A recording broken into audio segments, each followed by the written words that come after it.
Sorry, I'm getting on a soapbox. I mean, I'm not sorry. I'm just getting on a soapbox. Alright, kid. Alright, my dear child. My dear- no, come back here. Okay. So. We're actually gonna take her hair off. Just for now, so that you can see. So, with this blush. Was it this color that popped it really well?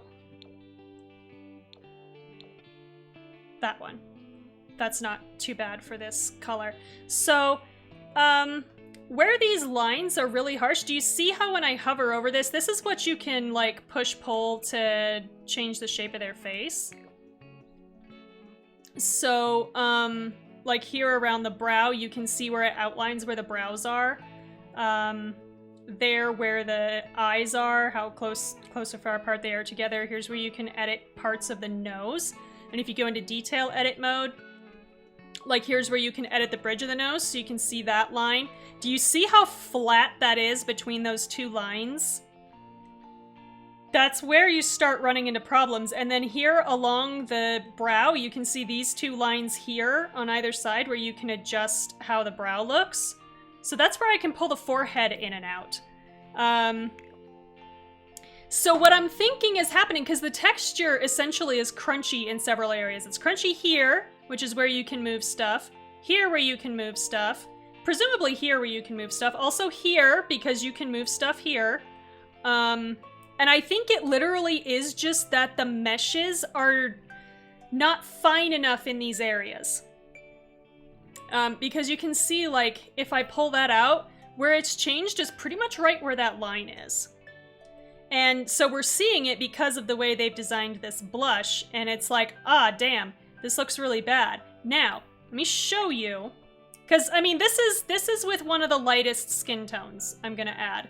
Like, we can get paler, but you'd kind of be going into vampire territory, right? And here, oh, actually, here you can really see it. Oh, damn. Oh, that's bad. Oh, look at that.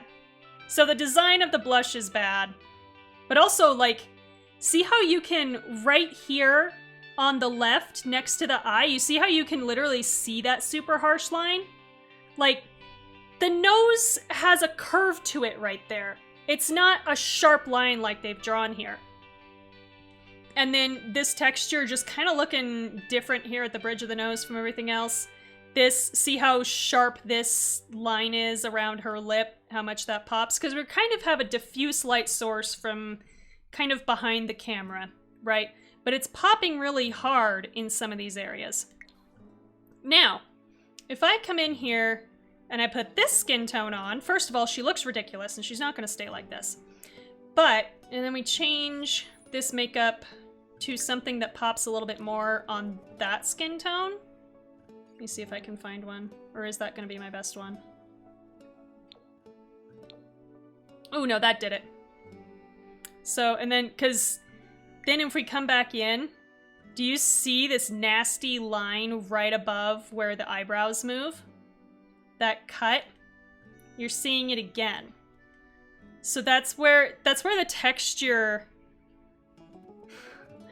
That's where the texture is, like, just not good enough. And I think basically what has happened is they have not used enough nodes along here to make that texture smooth.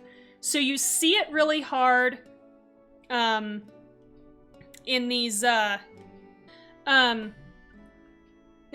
skin tones just as a general rule because the lighting is different. So in the light skin tones, you don't notice some of these quite as much. Because see how it, like, now around the lips, it just doesn't look very good? Like, the texture literally looks different than it looks on other parts of the face. It looks different on the bridge of the nose and up here, where it connects into the head, than the rest of the skin.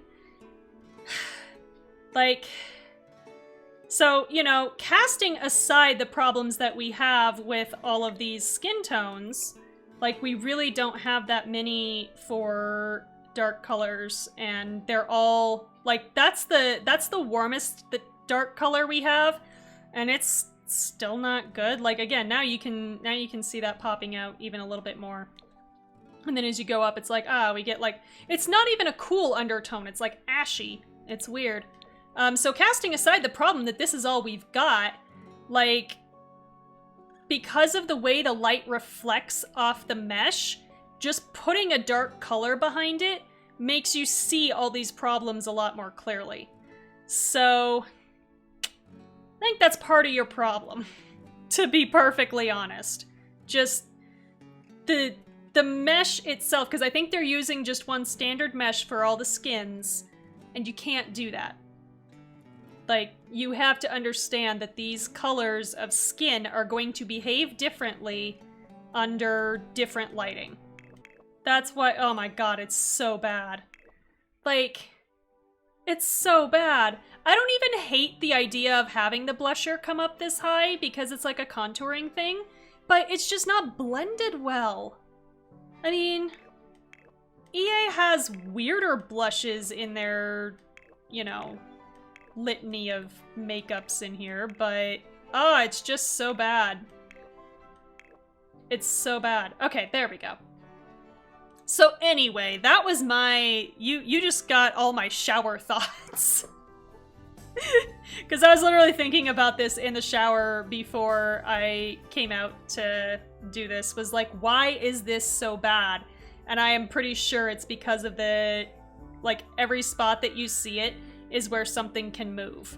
So I think it's a consequence of the mesh. So that's fun, because like it's gonna have to, basically the mesh is gonna have to stretch and shrink over these areas that you can move, so I think that's why it happens. And they don't, like, you'd kind of have to add more nodes as you moved it out and then squish them back together as you moved it back in. Because I haven't done tons of 3D modeling, I've done some. But what I have done a lot of is 2D modeling, and wherever you have boundaries, if you're going to make those boundaries clean, you have to have a lot finer mesh in those regions. You can get away with it in areas where everything is relatively uniform, not going to move. But for 2D modeling, you have to have extremely fine meshes at those boundaries, and if you don't have it, the whole thing cracks. So I think that's what's happening here.